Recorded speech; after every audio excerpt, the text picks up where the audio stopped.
Et bonjour à tous, il y a une petite actualité qui est arrivée la semaine dernière qui pourrait révolutionner l'IA des grands modèles. C'est Alpaca. Alpaca a été développé par des chercheurs de Stanford. C'est Alpaca 7. Ils ont utilisé le modèle Llama 7P, donc 7 milliards de paramètres. Llama, c'est un modèle qui vient de Facebook, qu'il a laissé fuiter en fait. Et ce que les chercheurs ont fait, c'est que la page officielle,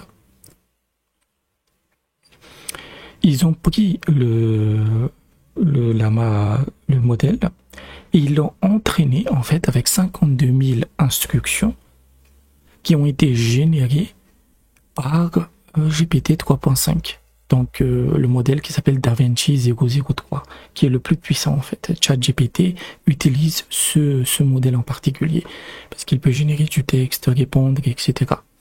Et 52 000 instructions, c'est rien, c'est très très peu. Et donc ça c'est le modèle, parce que ce qu'on appelle le fine-tuning, c'est-à-dire l'entraînement, c'est ça qui détermine la fiabilité d'un modèle. Donc ils ont utilisé ça. Et ils n'avaient pas accès à GPT 3.5, mais comme GPT 3.5 est disponible via une API, ils ont pu quand même y accéder, c'est-à-dire qu'ils ont regardé la sortie, les réponses données par GPT 3.5, et ces réponses ont servi de base à entraîner ce modèle-là. Ça va être très intéressant en termes de réflexion sur OpenAI. Et ensuite, ils ont entraîné, et ensuite, ils ont de nouveau évalué leur propre modèle, et il était aussi performant que GPT 3.5, en sachant que c'est un modèle beaucoup plus petit, et surtout, la puissance de calcul a été largement inférieure. Ils le disent ici. Voilà, ils l'ont entraîné sur une machine qui coûte moins de $600. Ce qui fait que c'est des technologies qu'on pourrait tout à fait avoir en fait sur des PC personnels. Et c'est vraiment une grosse découverte, parce que cela pourrait amener l'équivalent de Stable Diffusion pour la génération d'IA de texte. Et on le voit déjà, hein. Moi j'ai déjà montré 2 interfaces. La Text Generation Web UI et l'OpenChatKit, elle pourrait utiliser ça. Donc ça a été une grosse découverte, c'est-à-dire que même si leur petit modèle leur modèle était petit, ils ont appris ce modèle avec ce que GPT 3.5 pouvait faire, et donc le petit modèle est devenu aussi bon que le grand. Donc techniquement ils mettent aussi une démo, mais la démo ça marche pas en fait. Voilà, ils ont un problème avec leur site technique.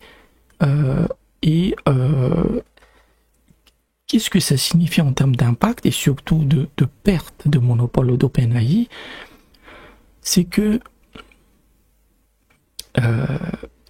GPT 3.5 a dépensé des millions de dollars, des machines très coûteuses, littéralement l'équivalent de data center, pour avoir cette efficacité de GPT 3.5. Et là, tu as le Alpaca débarque et il dit, moi je peux faire la même chose avec 600 balles. Et ça vient d'un mec, quelqu'un qui s'appelle Eliezer Yudowsky. En fait, c'est quelqu'un qui est assez important dans tout ce qui est singularité. Pour ceux qui suivent l'actualité du basilic de coco, il a été au centre de ce cas-là. C'est un mec un peu... Voilà, un peu starpé, mais c'est quelqu'un qui est suivi par l'IA, et ce qu'il dit, c'est que si vous autorisez un accès suffisamment large à votre modèle d'IA, même via une API payante, vous donnez les joyaux, c'est-à-dire les fruits de votre entreprise, à des concurrents qui peuvent alors presque cloner votre modèle sans tout le travail acharné que vous avez fait pour le créer. Et si vous dites, si GPT 3.5 dit que maintenant on ne peut plus utiliser notre modèle pour s'en inspirer, déjà il n'y a pas vraiment de précédent juridique dans ce sens-là, et surtout ce que ça va juste créer, c'est que les gens le feront quand même, puisque l'API sera toujours disponible, et ils vont le mettre, comme le dit notre Yudowsky, sur BitTorrent, c'est-à-dire sur le web en fait. en mode piratage. Et ce qui est intéressant, c'est que j'avais écrit un article qui s'appelle Est-ce que Google s'est fait piéger par le dilemme de l'inventeur? Et là, OpenAI s'est fait piéger par le même dilemme. Le dilemme de l'inventeur, en fait, c'est un procédé en économie.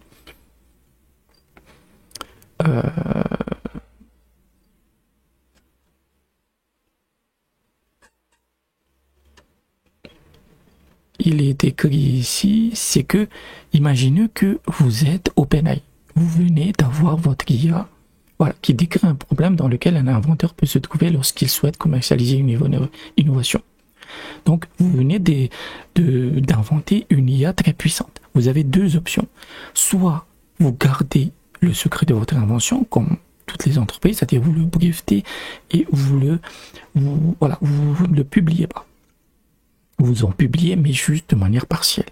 Et vous en tirez un avantage exclusif, un avantage monétaire, ce que fait OpenAI, en proposant la ChatGPT+, l'API payante, etc. Soit vous la partagez en open source pour encourager la diffusion et le développement de l'innovation.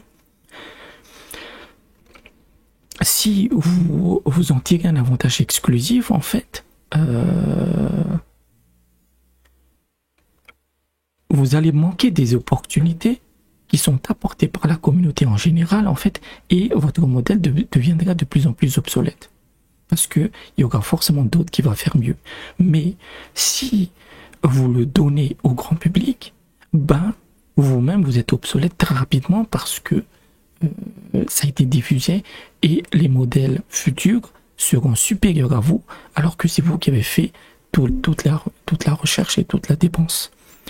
Et OpenAI a utilisé le dilemme de l'inventeur contre Google et Facebook. Parce qu'il ne faut pas se voiler la face. Hein. Facebook et Google sont les pionniers de l'IA. Ils sont des modèles démentiels. Mais OpenAI est arrivé, il a été le premier et il a, par le marketing, par la gratuité, il s'est accaparé l'attention du public. Mais là, vous avez des chercheurs qui ont pris son modèle pour... c'est l'arroseur arrosé, quoi. Et donc, pour le moment, c'est juste une recherche, hein, mais regardez, faites confiance à l'open source que ça va débarquer très très rapidement en application pratique. Moi, je vois bien, parce que le Llama 7B, on va voir un peu, on va faire un peu des recherches. Mes vidéos ne sont jamais vraiment montées. En fait, c'est jamais monté, hein, c'est vraiment à la ramache.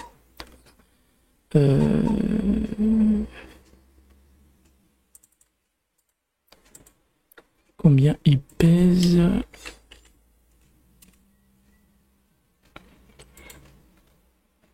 C'est le modèle de Facebook.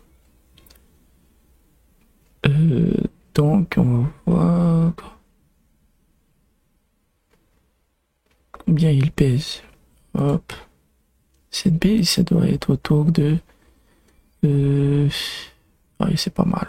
30 x 4, 4 x 12... autour de 15 à 16 gigas. Et honnêtement, ça passe. Hein. Si vous avez une bonne machine sur place, et si les chercheurs publient Alpaca 7B, je dis, c'est pas indiqué s'ils le publient en fait.